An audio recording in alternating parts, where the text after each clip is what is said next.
वादे ऐसे किए जैसे हमेशा साथ रहेगा, जैसे हमेशा साथ रहेगा।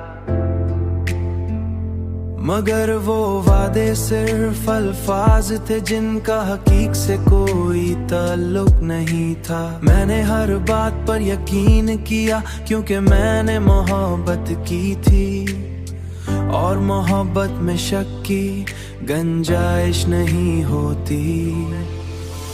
तूने मेरे एतमाद को इस तरह तोड़ा जैसे वो कभी अहम ही न था।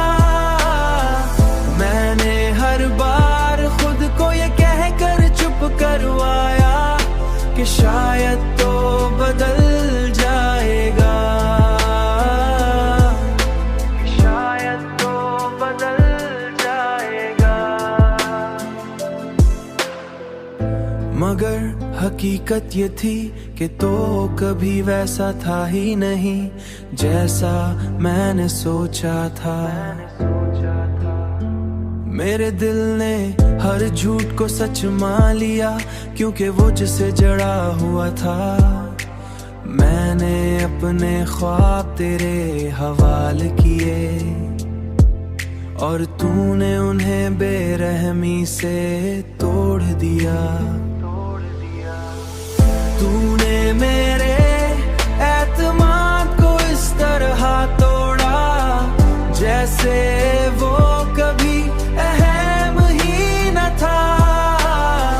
मैंने हर बार खुद को ये कहकर चुप करवाया कि शायद तो बदल जाएगा,